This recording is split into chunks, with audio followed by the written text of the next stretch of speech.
Y el día de hoy para nosotros es realmente muy importante presentar a nuestro querido amigo, compañero y maestro, a Miguel Ángel Sánchez Velasco, quien ustedes ya conocen. Ha venido a presentar aquí algunas de sus obras que se han enfocado a la historia, pero sobre todo a resaltar la parte de los movimientos sociales que se han venido dando en nuestro país. Miguel Ángel es un ingeniero egresado de UPIXA, pero como todos los científicos renacentistas, incursiona en otras actividades, en otras artes. Es poeta, es pintor, es activista, es maestro, bueno, de todo hace. Y la verdad se le da muy bien, y esta parte de la relatoría, de hacer libros de historia, son muy amenos, ustedes ya los han escuchado, y no ha querido dejar pasar el bicentenario de Mina, Javier Mina, que todos conocemos, Javier, que se escribe con X en nuestro país. Javier Mina, un joven guerrillero español que se vino y se unió a la independencia, y que todos sabemos que anduvo acá y estuvo como unos meses y que lo matan y está en la columna de la independencia. Casi nada más eso la gente sabe de él. Muy poco saben de la trascendencia y de la importancia de la participación de Mina. ¿Por qué se unió? ¿Quién lo sacó para venirse? O sea, eso casi nadie lo conocemos, y menos ahora en lo que nos han borrado la historia en nuestros libros de texto y en lo cotidiano. Entonces, para nosotros es muy importante que el día de hoy pues nos platique, como él lo sabe hacer de manera muy anecdótica, esta parte de nuestra historia olvidada, sobre todo porque se cumplieron el 11 de noviembre 200 años en el que fue sacrificado aquí en México. Y no se puede dejar pasar esa conmemoración, digamos. Entonces, bueno, por favor, démosle la bienvenida a Miguel Ángel y que nos platique un poquito de lo que él sabe tanto. Francisco. Es que lo del nombre también es parte de lo que nos va a contar, porque también ahí hay disputas, ¿sí? Entonces, a ver, checa tus micrófonos. Bueno. Buenas noches. Nuevamente les agradezco este espacio, Laura, compañeros ya algunos conocidos. Y entrando en tema, efectivamente, la introducción que comentó Laura es muy importante, muy cierta sobre todo. Este año se cumplen efectivamente 200 años del fusilamiento de Martín Javier Mina Larrea. Pero no podemos dejar de lado la relación que tuvo con dos personajes importantes de la historia de México. Uno sí fue guerrillero, fue insurgente militar, el otro fue más intelectual, y de estos dos personajes también se sabe muy poco.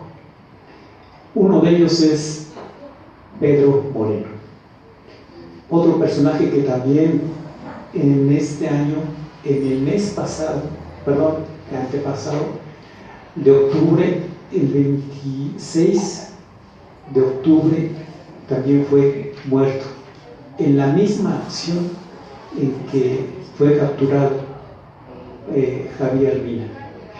El otro personaje es todavía un personaje que se requiere un buen análisis, varios espacios para platicar sobre él, que es Fray Servando Teresa de Mier.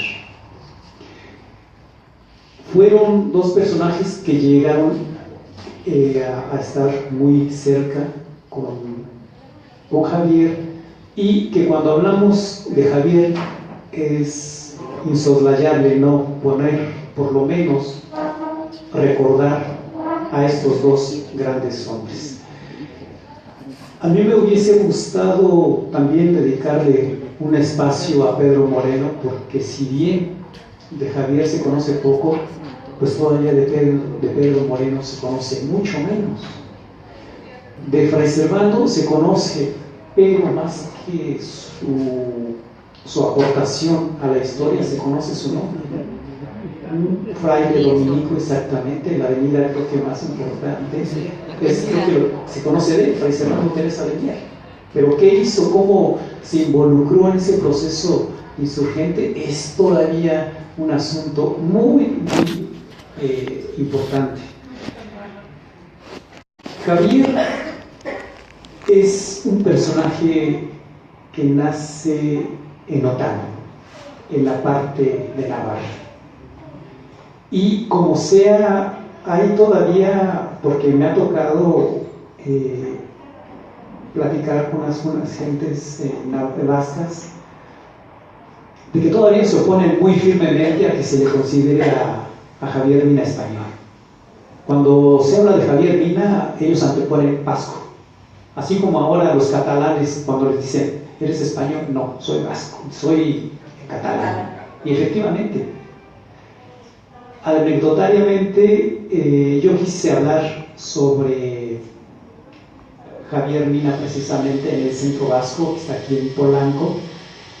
Les di a leer mi libro y les pareció que yo ponía muy como un español a Javier Mina.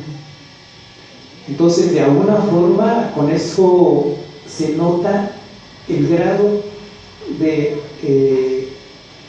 la profundidad que para ellos representa el que Javier sea considerado como navarro, como vasco, no como español. Y tienen razón de alguna manera, solo que en los años en que Javier se integra o se involucra al proceso de revolución en su natal España, pues ahí todavía no está tan acendrado esa parte de vasco. El tiempo se lo va dando en el aspecto de que la lucha de Javier sí va teniendo un aspecto ya más navarro que en esencia español. De Javier yo destaco su breve vida, porque él muere a los 28 años, en etapas.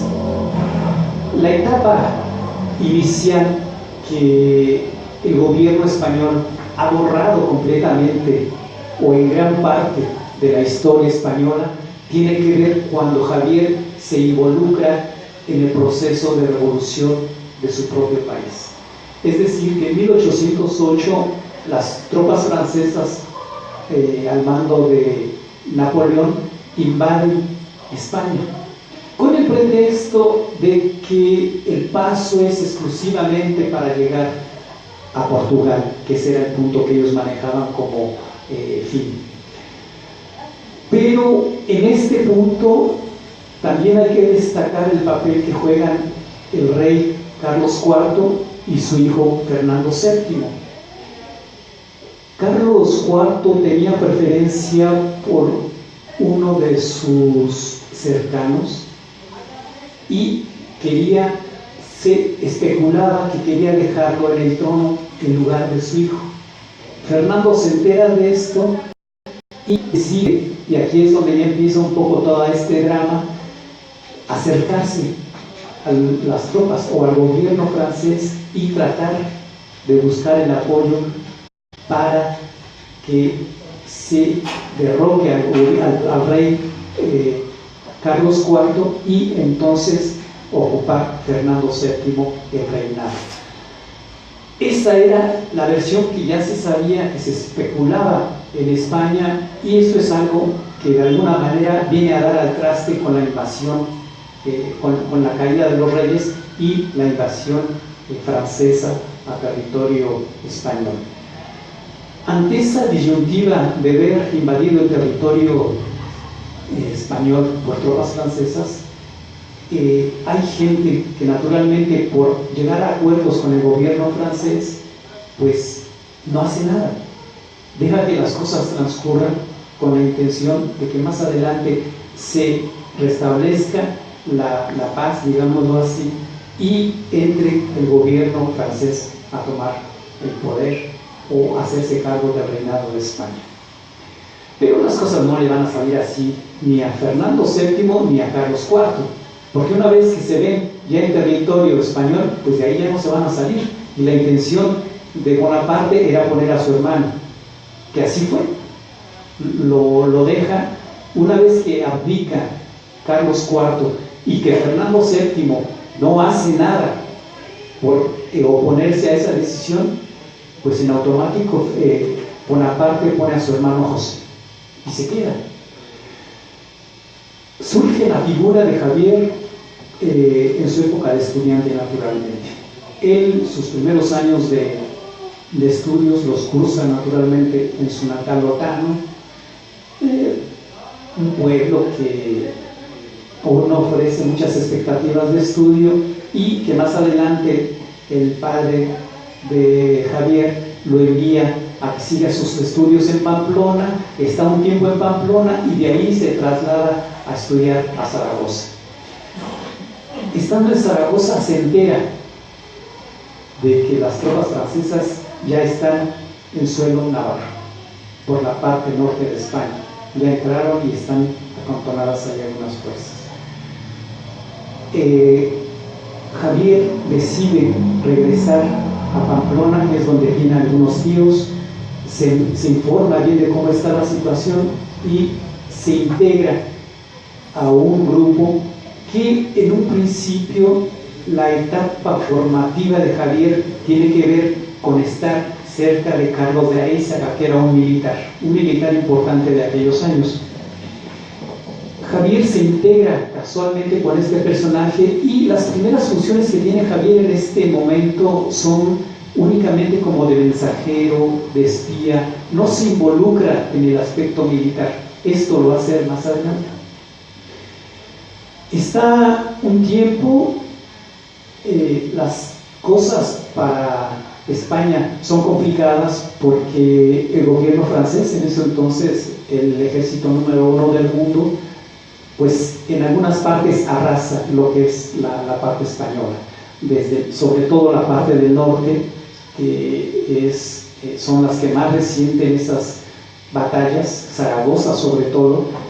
Y una vez que Javier han transcurrido unos meses en los que se ha formado, por lo menos en cuestiones de espionaje, decide y le pide autorización a quien era su jefe, Carlos de Arézaga, de que le permita regresar a Pamplona y organizar un movimiento, pero ya bajo las órdenes de Javier.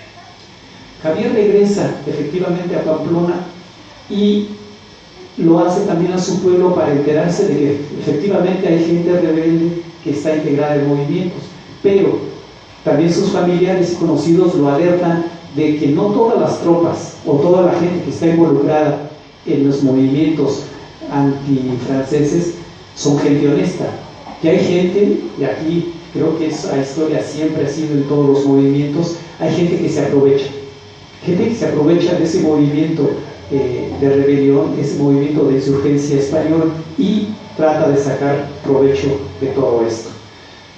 Javier se entera de que hay gente que no es confiable y pide autorización para él formar un movimiento.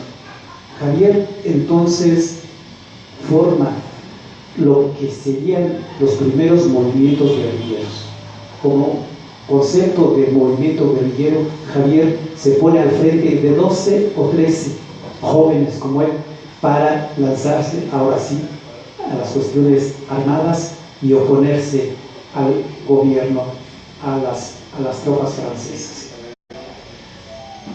Javier va a ser detenido después de llevar varios meses de batallas y de ganarlas. Sobre todo, la imagen de Javier es sumamente importante porque va a inspirar otros movimientos, pero además de inspirar otros movimientos, al ejército francés le ha provocado grandes pérdidas.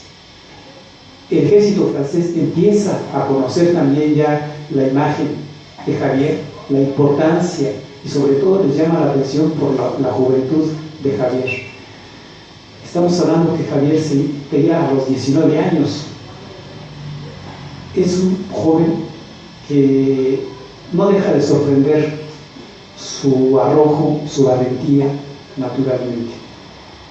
Sin embargo, Javier va a caer preso en 1810, y es circunstancial la forma en que cae, porque lo toman preso los franceses en la casa de su abuela. Él está en la casa de su abuela, que es una población que se llama Labriano, también en el País Vasco, por supuesto, y estando ahí despachando documentos, esperar refuerzos, pues es ahí donde lo prenden las fuerzas francesas. 4 años va a estar preso Javier en las cárceles de Francia. 4 años que, si bien los primeros años fueron muy pesados porque lo tenían en condiciones de encarcelamiento bastante complicadas, un espacio que no era más de 2 metros cuadrados, y eso en forma rectangular. Y cabe hacer mención que cuando a Javier lo toman prisionero, lo hieren con un sable en el brazo izquierdo. Esa herida está a punto de costarle que le amputen el brazo, pero la tosudez, la necedad de Javier rebasa esa parte. Él se opone tajantemente a que se le ampute el brazo. Los médicos decían que si no le amputaban el brazo, pues, se le iba a gangrenar, y esa gangrena naturalmente que iba a invadir otras partes del cuerpo. Sin embargo, Javier se opone a eso y logra salvar el brazo, en situaciones bastante complicadas, pero logra hacerlo. Javier está 4 años en Francia, encarcelado. Ahí va a conocer a un personaje francés que se llama Lahorie. Este personaje francés, que era un rebelde en su país, se oponía al liderazgo de Napoleón, va a tener mucha relación con Javier.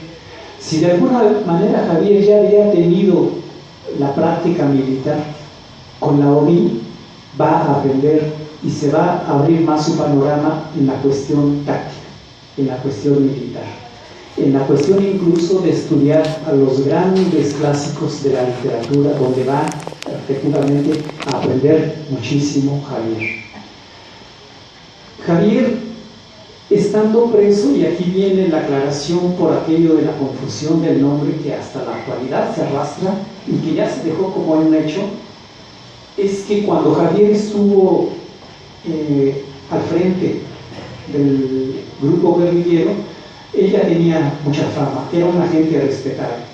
Cuando lo toman preso, su tío, que también estaba integrado al movimiento de resistencia, al movimiento de independencia, en cierto momento le envía una carta estando preso Javier en Francia, y le dice que si no tiene inconveniente en que él tome el nombre de Javier para continuar con el movimiento que ya es conocido en muchas partes de España, sobre todo en la parte norte.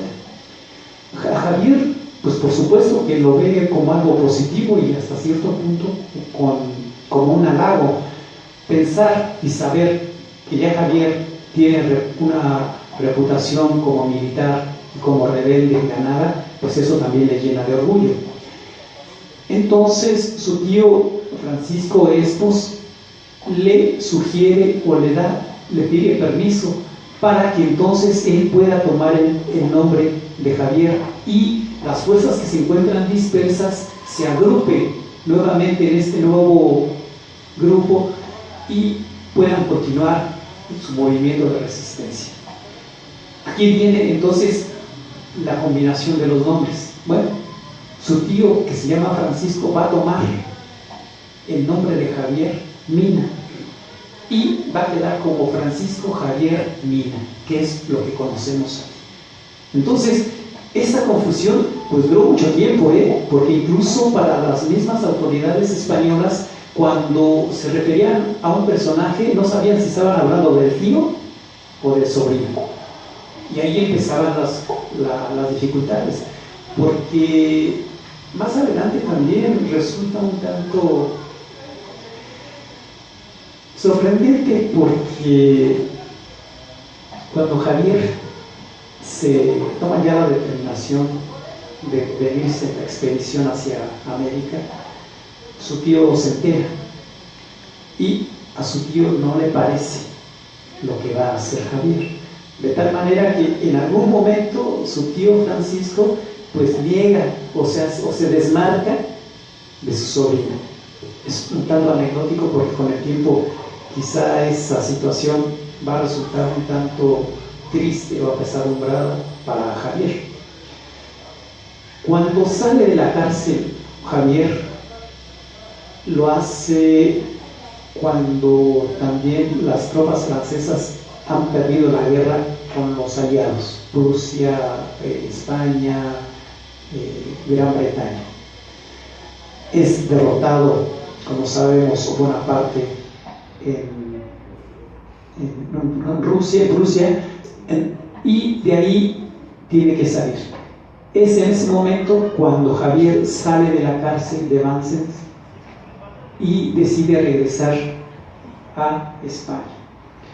Se reúne ya en España con su tío y pues tienen la intención, o por lo menos tenían la idea, de que una vez que se había derrotado o que habían derrotado a las tropas francesas, tomara el poder Fernando VII. Fernando VII se supone que era un gobernante con tintes liberales, lo cual de alguna manera habían hecho que mucha gente apoyara el que Fernando VII estuviera en el poder o en el reinado. Pero cuando ya se encuentra en el trono Fernando VII, pues se vuelve un gobierno absolutista, déspota, todo lo contrario a lo que de alguna manera se consideraba como liberal. Esa situación mete en muchos conflictos al gobierno de Fernando VII y se van a organizar los grupos que en algún momento estuvieron peleando contra las tropas francesas, apoyando a Fernando VII, y se van a unir para exigirle a Fernando VII que cumpliera lo que él se había comprometido a aceptar, los tratados de Cádiz. Que esos tratados de Cádiz, en pocas palabras, objetaba mucho del poder de Fernando VII, es decir, que ya no se iba a poder regir de manera personal, que ya tenía que pedir autorización en muchos casos a las cámaras, y eso de un plumazo lo desconoce Fernando VII y empieza a perseguir a la gente que en su momento lo apoyó, y como decía Javier en una de sus varias proclamas, no es posible que ahora estuviera atacando a la gente que le ayudó a llegar al reinado. Es con esta situación que Javier tiene, y junto con su tío, tiene que salir exiliado a Francia, porque ya tienen orden de aprehensión mínimamente los dos. ¿Perdón? Inglaterra, ¿no? Regresan a España, a Francia, y ahí tratan de organizar otro movimiento que tiene la intención de derrocar a Fernando VII, lo cual no lo logran, y cuando están en esto, a Javier le encomiendan que se traslade a Inglaterra para que busque el apoyo de los liberales ingleses. En esos años, Inglaterra tenía fama de aceptar y de recibir muy bien a los liberales, tanto de América como del resto de Europa. Ahí había liberales venezolanos, argentinos, mexicanos, españoles, franceses. Entonces, como no eran perseguidos, había más apertura en Inglaterra, pues ahí llegaban muchos. Y el papel que juega Javier es ir a Londres, buscar esos apoyos y, de ser posible, apoyar ese movimiento para derrocar a Fernando VII. No lo logran. Todavía hacen otro intento en Londres con otro militar, Porlier, que él está en Cádiz tratando de organizar otro movimiento insurrecto para derrocar a Fernando VII, pero también fracasa. Es decir, que esos dos movimientos que se habían gestado en el exterior con ayuda externa para España son fracasados, fracasan. Mina se queda entonces en Inglaterra. Estamos hablando que ya es el año de 1815. Y de pasadita, pues en esos años ya andaba por ahí Fray Servando Teresa de Mier. Fray Servando Teresa de Mier ya había llegado a Inglaterra desde 1811. Y otro dato, Fray Servando incluso se había incorporado a un movimiento de apoyo al pueblo español. Él, estando en Portugal, Fray Servando se entera de que han invadido España y se enrola en un pequeño grupo armado para trasladarse a Zaragoza. Y aquí hay un poco de... no hay precisión, no es confusión, no hay precisión respecto a que si se conocieron en ese momento Fray Servando y Javier. Algunos estudiosos dicen que probablemente sí se conocieron en la batalla de Belchite, en Zaragoza, que es una batalla que pierden los españoles y que de alguna manera marca un espacio, un tiempo de fuerza perdida para los españoles. Pierden varias batallas y Belchite es una de ellas, de las importantes.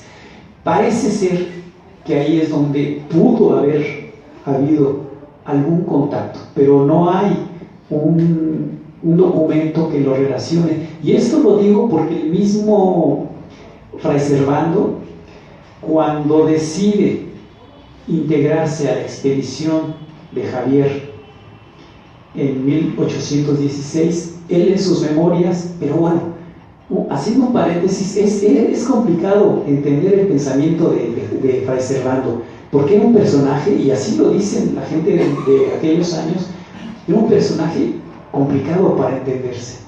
Mentía, exageraba, se desdecía, se quedaba en entredicho. Entonces, por un momento, y esto también se nota en los interrogatorios que le hace el Santo Oficio, donde lo están interrogando y los que lo interrogan saben que está mintiendo, pero es una mente tan sagaz, es tan inteligente que envuelve a los mismos interrogadores y pues saben que está mintiendo, pero no tienen los argumentos como para decirle estás mintiendo y se acabó. No, los envuelve. Entonces eso tiene que ver porque según las memorias de Fray Servando, él conoce a Mina hasta el momento en que va a abordar la fragata Caledonia, que está atracada en Liverpool.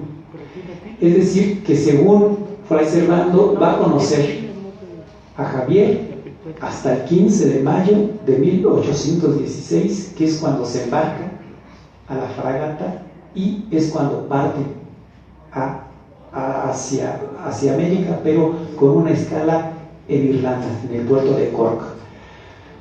Entonces, bueno, Javier, estando ya en Londres, al ver que sus movimientos han fracasado, pero que tampoco puede regresar a España porque ya tiene precio su vida, él se empieza a involucrar o a tener contacto ya con otros personajes, y entre ellos, naturalmente, que hay gentes de México, unos diputados.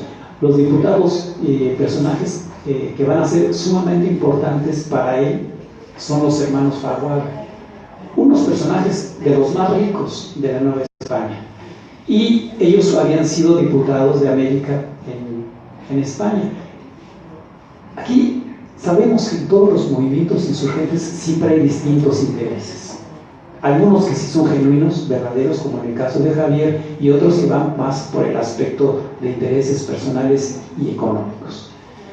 Los Faguaga, naturalmente, iban también por el aspecto económico, porque en Nueva España se habían modificado algunas leyes que ellos, como mineros de los más importantes en la Nueva España, veían dañadas sus utilidades, y eso como que no les pareció.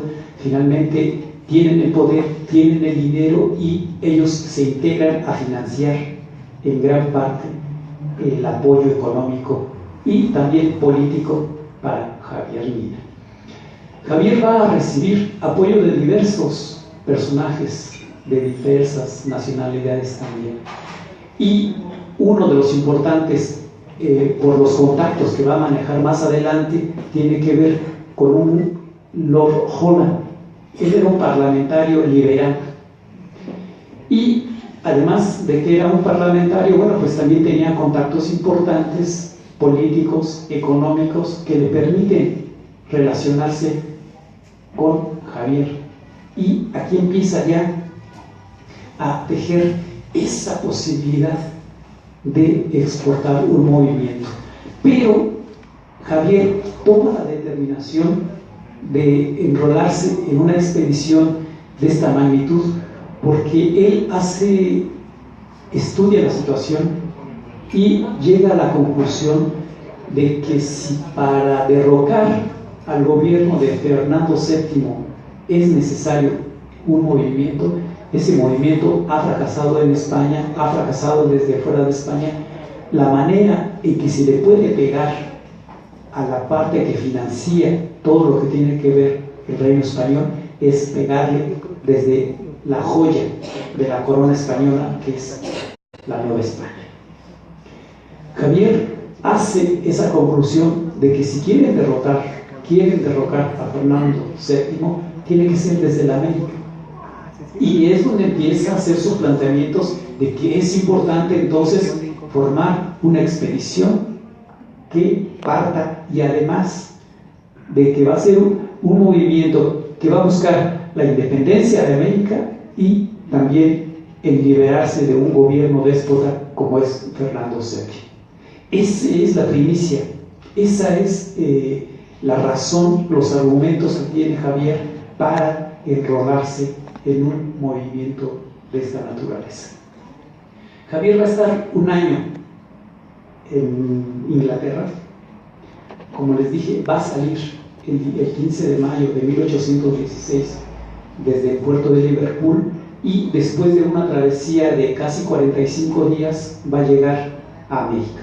El primer punto que toca Javier en América es Norfolk, Virginia. Después de ahí va a trasladarse a Baltimore, y de ahí va a empezar a moverse en diferentes puntos de los Estados Unidos, Galveston, Nueva Orleans. Ahí va a estar casi 9 meses en Estados Unidos, organizando porque de Liverpool sale apenas con un puñado de hombres, 30 hombres también de diferentes nacionalidades, italianos, españoles, ingleses. Pero aquí, ya dentro de esa pequeña embarcación, dentro de esa fragata, pues ya lleva a los traidores, ya los lleva a bordo. Sabía perfectamente Javier que ahí había traidores, y esto lo detalla muy bien Fray Servando en sus memorias, porque la situación empieza a notarse cuando Javier, ya en la embarcación, empieza a repartir los cargos que van a ser temporales, a reserva de modificarlos cuando ya estén en tierra. Pero esto obedece más a cuestiones estratégicas de organización, y empieza a repartir cargos a la gente que va en esa pequeña fragata. Hay españoles, Humendía es uno de ellos, que no está de acuerdo en el cargo que se le ha otorgado. Pero no es que no estuviera de acuerdo en el cargo que tenía, sino porque él ya tenía el encargo, de que él iba como un infiltrado y que toda la información se la iba a estar enviando a las autoridades o a los reyes españoles. En esa travesía se dan situaciones muy complicadas, antes de hacer su primer parada en Norfolk, pues ya se han dado los primeros conatos de motín, y estos españoles son los primeros que empiezan esa situación.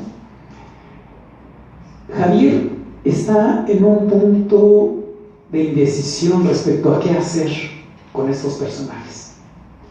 Y les decía que Fray Servando relata muy detalladamente la manera en que se dan las fricciones en la fragata, porque a quien le va peor en esos momentos es a Fray Servando, porque como él es fraile, como él es religioso, pues es el que lleva prácticamente la responsabilidad religiosa en ese punto, y naturalmente que todo lo que tenía que ver con religión, pues él lo representaba. Y estos 4 españoles pues empiezan a atacarlo a él también. Lo atacan naturalmente por el lado de la religión. Naturalmente que atacan también a Javier, porque muchos de ellos se oponen diciendo que no van a recibir órdenes de un déspota, de un vendido, de uno que no tiene patria, etcétera, etcétera. Javier está al tanto de todo esto, pero no se atreve a bajarlos en Cork, en Irlanda, que es lo que decía de alguna manera la tripulación, ¿no? Pues lo más sensato es que los bajes aquí en Cork y se acaban. Pero quizá tenía mucha razón Javier en su análisis de decir no, porque si bien Javier se había cuidado mucho hasta el exceso de pasar inadvertido, que honestamente ya lo sabía mucha gente, que pasara inadvertida la expedición, él pensaba que si los bajaba en Cork, lo primero que iban a hacer es ir a denunciarlos, y lo primero que iban a hacer es salir detrás de ellos. Entonces, si le preocupaba a Javier que este movimiento no se conociera, pues el bajar de ahí a los españoles, pues iba a ser prácticamente lo contrario. Pero además, naturalmente, que los españoles decían, no nos puede bajar aquí en Cork porque es un país neutral. Así de sencillo, no tiene autoridad para bajarnos aquí. En tal caso nos acogemos a las leyes irlandesas y ellos que decidan. Pero bueno, finalmente Javier no los desembarca ahí y continúa con ellos todo el trayecto. Y naturalmente, porque estas gentes, bueno, pues si van con ellos sabían la cantidad de gente que iba, el armamento, los víveres, cartas de recomendación que llevaba Javier, sabían perfectamente lo que iba a hacer Javier llegando a América.